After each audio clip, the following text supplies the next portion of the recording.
Assalomu alaykum do'stlar. Marafonimizning 25-kuni, kanalimizning esa Rapparasa 26-videosiga xush kelibsiz. Marafonimiz yakunlanishiga 5 kun qoldi. Biz deyarli mara tizimiga intizom bilan yaqinlashyapmiz.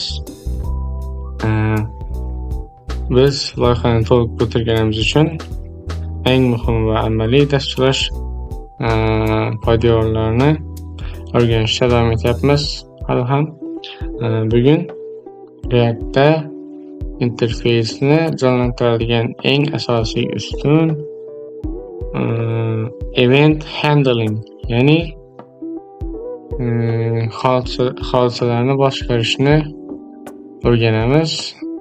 Keling, biz kodda ko'rib olsak bu misolni. Demak, biz bu event handlingni Cortex-da yozganmiz. Men hozirgi nazariy ma'lumotlarni, ya'ni darslarni bajargan bu narsalardan qilyapman. Xullas, event handling nima? Bu foydalanuvchi tomonidan biror bir amalni bajarganda ishga tushadigan narsadir. Masalan, tugmani bosish, ya'ni click, formani yuborish, submit, sichqonchani olib kelish, ya'ni mouse enter va yana ba'zilar event handlingga kiradi.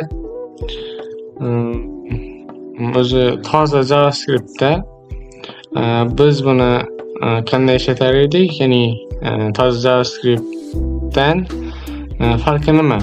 Toza JSda biz on click, handle click qilar edik. Hozir va yoki add event listen ham ishlatardik. React esa voqealar camel case qilib ishlatiladi.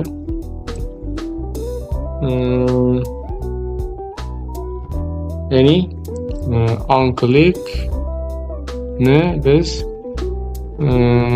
camel case uslubida bu yerda yozganmiz. Bu on like ni ham camel case uslubida yozganmiz. Nega qarshilar qo'yilmaydi? Masalan, bu yerda bunaqa kaos qo'yilmaydi. Bu xato hisoblanadi. Chunki biz bu kaoslarni yozsak, funksiya tugma bosilganda emas, ya'ni sahifa ochilganda o'zidan o'zi ishga tushib ketadi. Biz bu yerga kaoslar qo'ya olmaymiz, shuning uchun React'da xullas render loop'i hosil bo'ladi. Render qilishda muammo yuzaga keladi. Demak, event handling asosan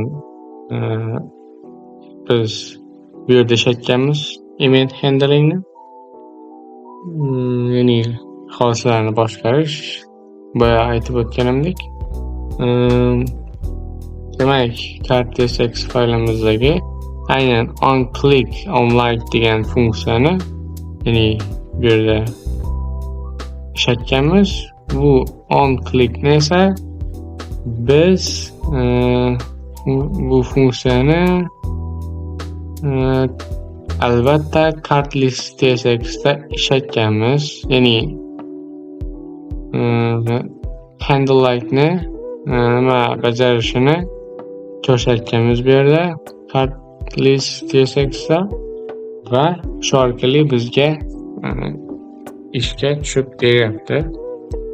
npm render qilib ko'ramiz localhostda va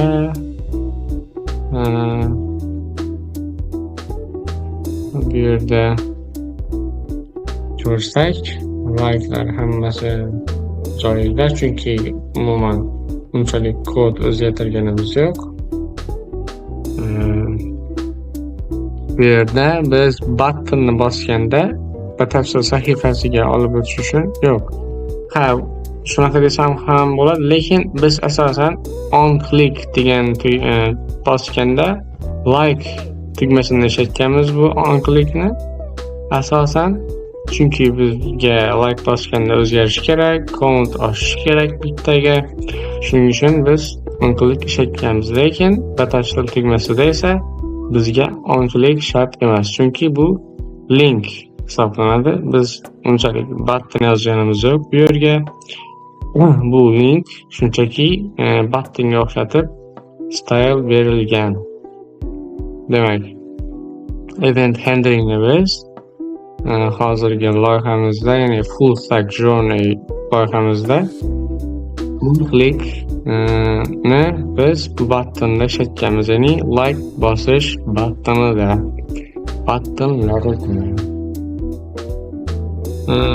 bu yerda hammasi ishlayapti. Foydalanuvchi bilan sayt o'rtasidagi mana shunday muloqotlar, ya'ni events orqali biz dinamik loyihalar quramiz JavaScriptda, ya'ni React.js'da. Bugun React'ning yana bir foydalarini professional darajada o'rgana oldik deb o'ylayman.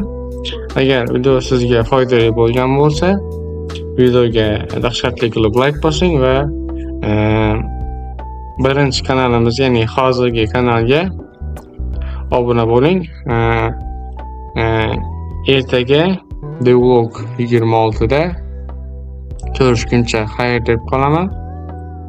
Videolarimizni kuzatishda davom eting. Hali bundan ham qiziq videolar albatta chiqadi. Ko'rishguncha xayr deb qolaman.